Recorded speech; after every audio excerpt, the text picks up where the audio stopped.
Hi guys, this is gsno.com and I'm here with a review of the Samsung Galaxy Z Fold 2 5G. Yes, the foldable phone, the one that goes like this and turns into a smaller diagonal, but also bigger than the predecessor. Now, this handset was unveiled on August 5th and it was detailed further on September 1st.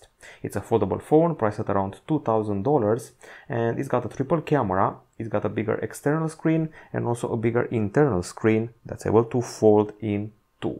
Aside from that, we have here the Mystic Bronze version of the device. There's also a Mystic Black and a Tone Brown. Let's get straight to the design. Okay, so first of all, this is a huge device. It's quite gigantic. It weighs 282 grams, which is about 20 grams more than the predecessor. When closed, it's 16.8 millimeters in thickness, and when opened up, it's a more reasonable 6.9 millimeters in thickness. Now the build involves the following materials. This is glass, this is also glass, and here we have aluminum on the frames, and this is the special hinge with a cam cover and some special sweepers inside that will sweep all the particles which would damage the hinge and its mechanisms. There's a bit of space here in between the two things, and this hinge and this general mechanism feels more reassuring than the previous Galaxy Fold. That much I can tell you. While being reassuring, it's also more flexible. It's less strict with the opening gesture. Now, when you were using the first Fold, you felt something like this. I'm opening it, I'm prying it, I'm trying to. Right now, it's more fluid, more natural. That's the difference between the feeling of the first Galaxy Fold and the feeling of the Z Fold 2. Okay, so in 22 countries in the world you can customize this area with 4 metallic hues, and the build is excellent, I have to say that. And let's go to the inside now. Now this screen here has a pre-applied from the factory plastic cover, and under that you can find the ultra thin glass, the solution that we also saw on the Galaxy Z Flip. Okay, so that's pretty much it. You can also open it up to new angles. The Galaxy Fold only opened up to 90 degrees. This one, you can open it up from 75 to 115 degrees and it stays like that, basically recreating sort of a, well, mini laptop experience. Does anyone remember the Mid or the UMPC? Long gone. Okay, we're done with the design. I'm pretty happy with the choices they made, maybe minus the weight. And as far as the screens are concerned, the inner one is bigger than the predecessor. It's 7.6 incher this time around. Dynamic AMOLED 2208 over 1768 pixels, HDR10 Plus, and 120 Hz refresh rate of the adaptive kind, so it's not always 120 Hz. Sometimes it goes down, sometimes it goes up, depending on the situation. This is the inner screen, 7.6 inch, and the outer screen has definitely increased a lot from the Galaxy Fold. That one had a 4.6 incher, this one has a 6.23 incher, which is actually usable. Super AMOLED 2260 over 816 pixel and quite usable, although I still find the keyboard to be a bit cramped. Okay, so you cannot test the screen without watching a video. That's a mantra of mine. And here we go. Test video. Like this, and if you want to enjoy it in a full screen experience, you have to go like this, and you cannot avoid the typical black bars. We also saw them on the Huawei Mate XS, we also saw them on the first Galaxy Fold, and here they are again. Now, aside from the black bars, you can see here the cutout for the selfie camera, which is unavoidable and may spoil part of the experience, but it's better than the notch of the predecessor for sure. The screen you're seeing here, it's bright, crisp, excellently calibrated. It has a very wide range of colors. The contrast is excellent in the sunlight and the view angles are, as you can see, excellent. Now the external screen is also pretty good, and I'm curious to see if the experience will be kept here. Let's see. Nope. And we have to go again, do like this, and let's see how a video looks like here. So that's about it, a bit more cinematic, and you're wasting a part of it when you're zooming like this. Anyway, I'm satisfied with experience on both screens, minus the black bars on the main one. Now, we also do tests on our displays, and one of the tests involves brightness. Okay, so here we are. This is the screen brightness test, and this is the main screen. We achieved 552 lux units, which is a very solid result. It actually beats rivals from the segment. It beats let's see, rivals like the Galaxy S20 series. It beats the first Galaxy Fold, which had 404 lux units. It beats the Galaxy Z Flip and also the Huawei Mate XS. It only stays below something like the iPhone 11 Pro Max and the Galaxy Note 10 Plus, if you really are keeping score. This is the internal screen, this is the secondary screen, the external one. The scores are very close, 550 lux, pretty much the same thing. Okay, so we're done with the screens. I'm happy with them, aside from the black bars, and we're now going inside. We're going into the actual device where we find the familiar face, Qualcomm Snapdragon 865 Plus, the most powerful CPU on the market right now. It's accompanied by 12 gigs of RAM, should be LPDDR5, and 256 or 512 gigabytes of storage of the UFS 3.1 variety. No microSD here, and also no trace of lag, zero lag, no matter if you're browsing, no matter if you're watching videos or even playing PUBG, as I have on this device, and you'll see at the end of the review. So only good things happen when it comes to the performance of the device. Zero problems with lag, stutter, freezes. Actually didn't expect to have any problems. We have benchmarks here, and as you can see, we place high in most of them, in Antutu 8, 5th spot, beating out several other models, several other flagships from this year, OnePlus 8, Oppo Find X2, and the list goes on. And also the Galaxy S20 Ultra. We stayed below the gaming phones like the Asus ROG Phone 3 and below the freshly launched Zenfone 7 Pro. When it comes to the more famous Geekbench 5, this is the multi-core score. We're placed on the 10th spot, beating the Huawei Mate XS and Huawei P40 Pro, scoring below the Motorola Edge Plus and the Galaxy, below the OnePlus 8. When it comes to 3D Mark Slingshot, it's actually very relevant here for gaming, and I have good news. It's placed on the 4th spot. It's only beaten by gaming phone, ROG Phone 3, Motorola Edge Plus and Zenfone 7 Pro. Otherwise it beats all the other models, so it's definitely suitable for gaming. There's no overheating no matter what I did. Pictures in the park at 30 degrees Celsius in the sun, benchmarking, gaming, no matter what I did, there was no overheating. And now let's talk battery. So when it comes to battery life, we're dealing with a 4500 mAh unit here, which charges via wire at 25 watts, 11 watts via wireless, and you can juice up another device if you put it on its backside with reverse charge at 4.5 watts. As usual, we do 3 tests. The first of them involves video playback in a loop. So let's see how we did. Okay, so we go here, tests, battery, video playback. It's actually, I would say, pretty nice for a phone with 120 Hz adaptive refresh rate. We achieved 12 hours and 53 minutes. I know it's not a record, nowadays phones even get, well, 20 hours, but I would say it's fine. 12 hours and 53 minutes is superior to the Huawei Mate XS and the first Fold, so that's an upgrade. It's inferior to the Galaxy Z Flip, if you're only counting foldables. Now, if you're counting the continuous usage, now in this department we achieved a pretty low score, 8 hours and 11 minutes. What this means is that if you're in the office all day, if you're going towards your home, you may need to recharge your phone from your car. That's the current situation with continuous usage. It's inferior to a lot of phones, 167 of them, and I expected just a little bit more, but it can be fixed with a setting of 60 Hz. The charging is done in 1 hour and 53 minutes, and after 30 minutes you're at 45%. After 1 hour you're at 85%, which I would say it's okay, but the total charging is a bit on the long side. It's actually erroneously stated here. I actually must make a correction. It's actually 1 hour and 24 minutes. That's the full charge time. We have written it down wrong. Anyway, I would say it's still quite long compared to what we're getting nowadays with those crazy phones from China. In the acoustics department, things are pretty clear and self-explanatory. One speaker here, one speaker here, stereo, with a promise of 22-bit AKG tuning, and also a bunch of headphones which you saw on the Galaxy S20 and Note 20. They're exactly the same.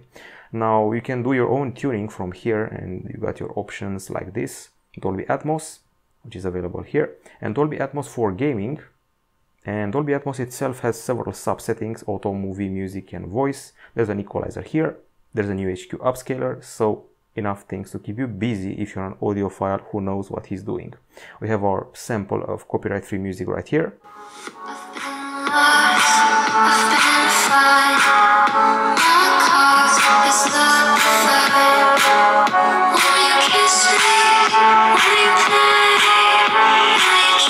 Okay, so this is enough. I probably deafened my neighbors already. So you probably already figured out that we have a bunch of very powerful speakers. They're actually reminding me of tablets, which come with very potent quad speakers nowadays. I have two speakers here. They're deafening. I would even say they're too loud. At 70%, they should deliver enough power. They have a solid bass, okay high notes, and a nice voice. But if you're listening to rock music or drum and bass, there may be a bit of noise happening because it's simply too loud. Now in the camera department, I'm going to keep things short. 10 megapixel selfie camera here in a punch hole. The predecessor had an ugly notch in this area, and another 10 megapixel camera here and another punch hole, a hole right in the screen. At the back side, a combo of 3 12 megapixel cameras, LED flash, so it's a very simple recipe. 12 megapixel main camera, optical image stabilization with a wide angle lens, ultra wide 12 megapixel camera with the biggest degree on the market, 123 degrees, and finally the 12 megapixel telephoto camera with a pretty underwhelming 2x optical zoom. I wanted 3x, but who's going to listen to me? We have the single take feature, so basically we have all the core features on the Galaxy S20 series.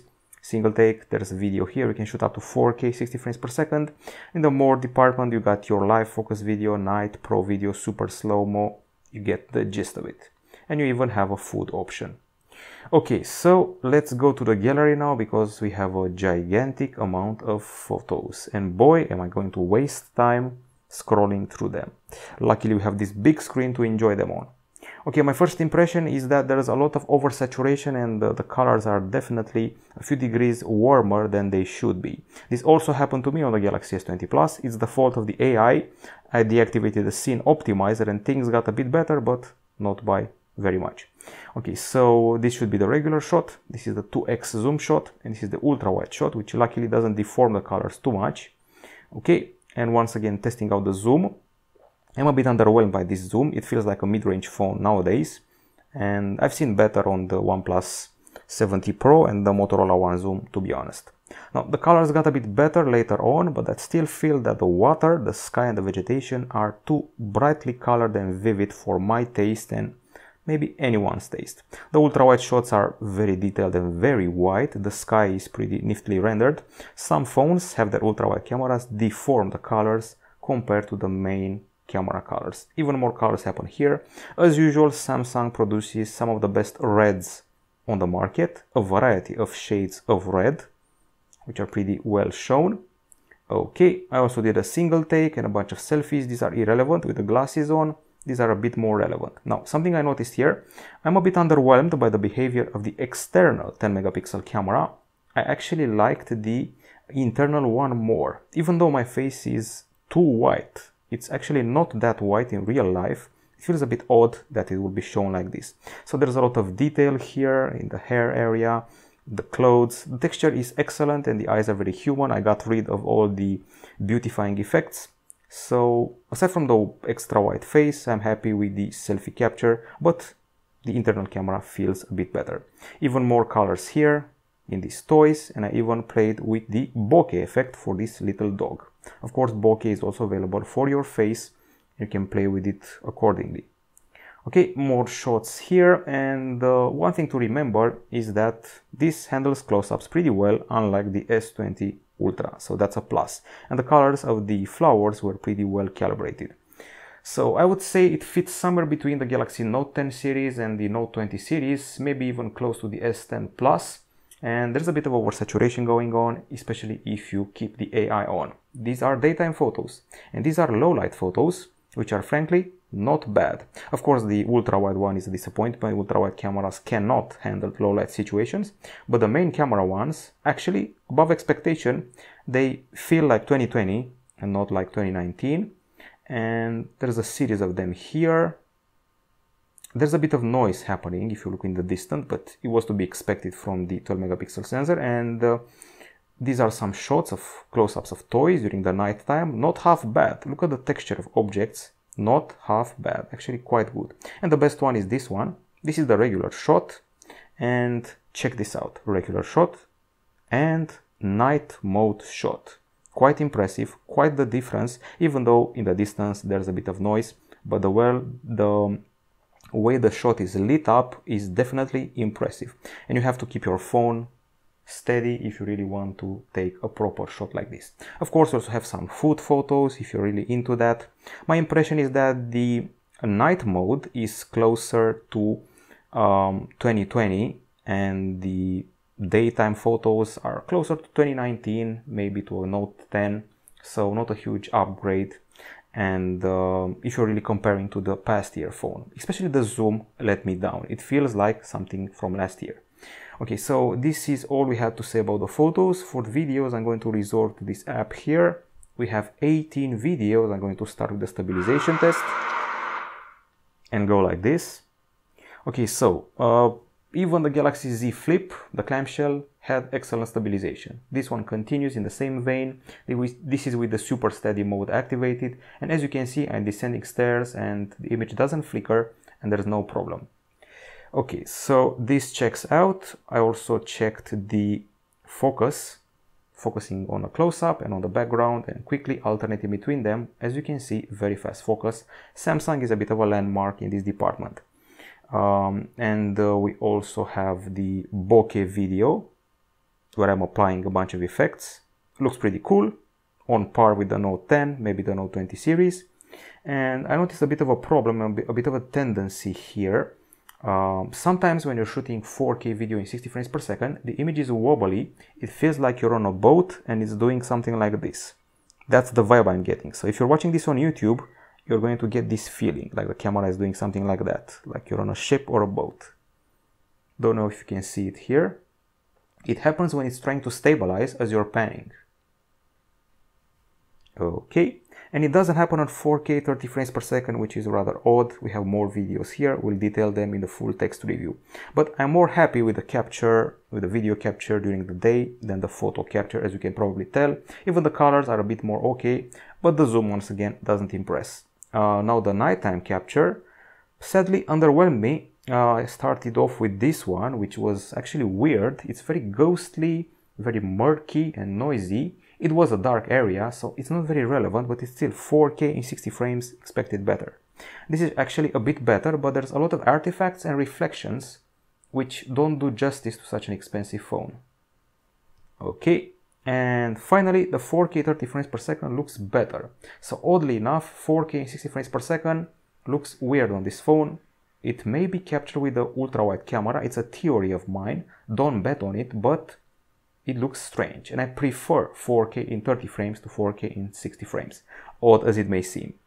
Okay, so this is pretty much it when it comes to the photo and video test. Once again, as a whole, the cameras are closer to 2019 than to 2020. Now, if you want to talk about connectivity, things are simple. USB-C port here, there's 5G, there's Wi-Fi 6, there's Bluetooth 5.0, GPS, NFC, and I don't think I forgot anything. Now, luckily, I had a Wi-Fi 6 router laying around, and I managed to take some nifty tests. Don't know if I saved the capture here, and I maybe even didn't. Oh no, here we are. Okay, so this is my first test and the highest result, 765 mega per second download, 520 mega per second upload. People are going to ask me what country is this speed achievable? Romania, with the local carrier. Several other tests and attempts using a Wi-Fi 6 router, and I would say I'm happy with the results. Okay, we're done with the connectivity. Let's talk about the software. So, software-wise, this is Android 10 with One UI 2.5 on top, the same one from the Note 20 series. You still got your window here on the left side, which aggregates your useful stuff like Netflix, Spotify, news, and more. These are cards. And then we have the main interface. You can change your wallpaper, theme, widgets, which are minimalistic for sure. And you can also change the layout if you want to. You can have the home and app screens and home screen only, app buttons, app icon edges, and so forth. The edge from back in the days of the Galaxy S7 Edge is still here, and you can actually trigger multitasking from this area in a simpler fashion. There's an extra layer of multitasking here, so if you want to apply on these two windows something extra, you tap this, open it pop-up view, and now right now I'm using 3 applications, maybe the Play Store as well. So I'm in the Play Store, I'm in the settings, and I'm also in the gallery at the same time. And there's also a cool feature here. So as far as I know, you should be able to actually, here we are. Now you have the screen split in 3 sections, and I can navigate the settings, the apps, and the gallery at the same time with ease and with no problem. So this is one aspect of the multitasking, splitting the screen, and of course it also works in other orientations, so you can take over your work. You can also swap content between these apps, you can also transfer data, you can also transfer a screenshot, for example, and once again, drag and drop useful stuff. There's only one element here, forgot to show you something. The flex mode in the camera department goes like this. So if you do this, you can see here a preview of your last video or photo, so you're no longer forced to leave the camera app. You can see the settings here, and this 90-degree opening allows you to use the phone like a tripod. Just put it on a flat surface and it will take a picture of you. And another useful feature involves the camera. So I tap this cover screen preview, and I can actually see using here, so people can take group photos more easily and selfies with the main camera, which is another cool feature triggered by the new display setup. Well, other than that, I think you pretty much know the experience of One UI. Not much has changed from the Galaxy S20 from earlier this year. I have linked to Windows. I'm pretty sure you should have wireless DeX, mirroring your screen wirelessly to, well, display, screen recorder, lighting edge. There's a dark mode and a variety of other features here. There's the digital well-being, and for security, you can notice that I usually press this power button, which has the fingerprint scanner, and as you can see, it's rather fast. This is not the finger, this is not the finger, but this is actually the finger, and it unlocks the device quite fast. So I think we covered up everything, and if you're going to do some productivity stuff, you have the Microsoft folder here, and if you're going to enter Office and open up a document or things like that, you have a nifty bar at the top and you can do what you want with it. So there should also, here's the bar I mentioned before. It's basically a tablet experience on a phone. That's the cool thing about it. In Outlook, the screen is split in 2, Inbox and Recent Conversations, and that's pretty much it. Useful apps, Samsung provides you with SmartThings. There's their Galaxy Store where there's Fortnite, banned from the Play Store, Samsung Health, there's Netflix, Spotify, there's Facebook, which I should be logged into. Not sure if I logged into, but probably am not. Anyway, remains to be seen. Okay, so that's pretty much it so far when it comes to the review of this handset. And at the end, yes, we have reached the end. Nope, not logged in after all. Okay, so some person asked me how PUBG looks here. So I have the game launcher installed, and it's time to show him or her what PUBG Mobile is like. For our viewers in India, I'm sad to remind you that PUBG Mobile has been banned in your country, which is a big loss, but you can probably get it somehow in some clandestine way. Okay, so it's verdict time, season 14 here. Okay, I'm playing Arena, Team Deathmatch, start, and the pros and cons for the Galaxy Z Fold 2 are the following. On the pro side, you're getting a device which is very powerful processor-wise. It's got an excellent build, superior to the predecessor for sure, and basically any other foldable phone on the market, as well as bigger and improved screens, which are quite bright and have vivid colors. And the speakers that we get here are also pretty loud, one would say too loud. The photos and videos look fine. I mean, they look like a quality set of photos. You can definitely take a decent gallery with them and some memorable shots. You can take 4K video 60 frames per second. You have multitasking, which is improved with the split screen thingy. Another big plus. The fingerprint scanner is fast, connectivity is also fast. You saw me testing out the whole Wi-Fi 6 affair. There's no overheating here, no matter what I did, no overheating, so Snapdragon was a good idea in order to replace, God forbid, an Exynos. And actually pretty solid low light photos, especially with the night mode on. Those are the pros. On the cons, it's a heavy phone. The continuous usage isn't flattering. You'll be forced to charge the phone when you're coming back from work. I feel that the speakers are too loud and they even get noisy sometimes. There's no IP68 certification. The charging is a bit on the long side, not hugely, but still a bit on the long side. The main screen draws quite a bit of fingerprints, grease and lint. I usually have to clean it. And also the camera was sometimes a bit underwhelming, especially when it comes to the 4K 60 frames per second video. It looked a bit weird at times, and actually felt that the 4K 30 frames was better. The zoom is lacking, which is another bit of a bummer. And some photos were a bit oversaturated if you're really employing the AI mode. And the black bars of the video playback may also come into play. Okay, so we're done with the pros and cons. It's time to discuss the conclusion. Now, this phone is an improvement exactly in the ways the fans wanted from the Galaxy Fold 1.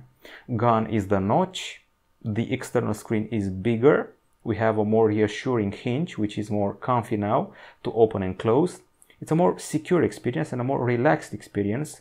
You don't feel like you have something fragile in your hands, like it's going to break or affect your usage. That's probably the core of the experience. It's an expensive phone, it's a niche phone for sure. It definitely kills tablets. For me, this is definitely a reason to never again buy an 8-inch tablet. It's basically useless at this point, and that's got to count for something.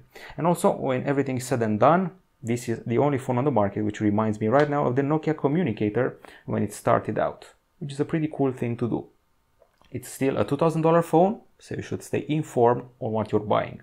A better zoom wouldn't have hurt, a better battery wouldn't have hurt, and maybe a stylus would have been nice to have at this price tag. But when all said and done, it's an excellent feat of engineering, and we should appreciate that. So this is the review from gsm.com. Hope you stay informed and check out our website every once in a while, because we have even more reviews to show you in the future. Bye bye.